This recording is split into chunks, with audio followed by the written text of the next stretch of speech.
ناروال مسلم league نون کے general secretary Ahsan Iqbal کی media سے گفتگو۔ مالک کا اجلاس تک نہیں بلا سکے۔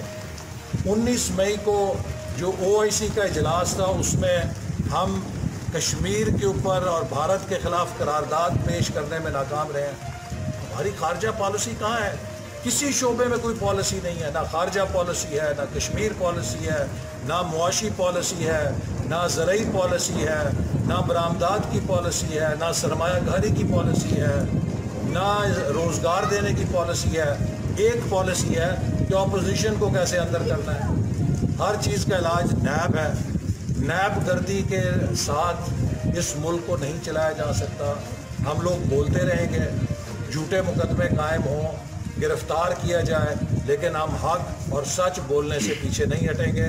اور PTI کے وہ لوگ جن کے ساتھ دھوکہ ہوا ہے، جن کو عمران خان نے کہا تھا نیا پاکستان بناؤں گا، ان کا فرض ہے کہ اب وہ اپنی آنکھیں کھولیں اور عمران خان کے جھوٹ اور اس کے طلسم سے نکل کر اس کا احتساب کریں اور اس کا محاسبہ کریں کہ اس نے پاکستان کے عوام کے ساتھ دھوکہ کیا۔ سر شوگر سکینڈل کے بارے میں جی دیکھیے، جو شوگر سکینڈل ہے اس میں مسئلہ بہت سیدھا اور سادہ ہے۔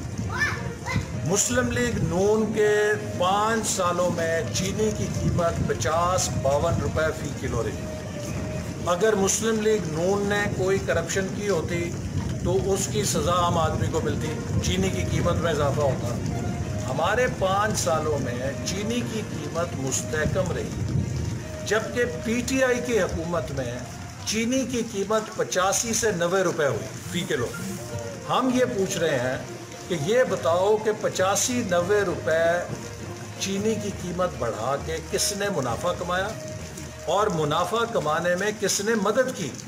اس سوال کا جواب وہ نہیں دیتے کہ بھئی 90 روپے چینی کیوں ہوئی، کس نے مہنگی کی۔ سوال یہ نہیں ہے کہ سبسڈی کس نے دی۔ سبسڈی تب دی جاتی ہے کہ جب ملک کے اندر فالتو پیداوار ہو اور بین الاقوامی منڈی میں اس کی قیمت کم ہو، تو آپ زر مبادلہ کمانے کے لیے پروڈیوسر کو سبسڈی دیتے ہیں کہ آپ یہ جو فالتو اجناس ہے اس کو ایکسپورٹ کر کے زر مبادلہ کما لیں۔ PTI نے جب ایکسپورٹ کی اجازت دی تو ملک کے اندر چینی کی کمی تھی۔ جب ایک جنس کی کمی ہو اس کو ایکسپورٹ کی اجازت دینا کرپشن ہے۔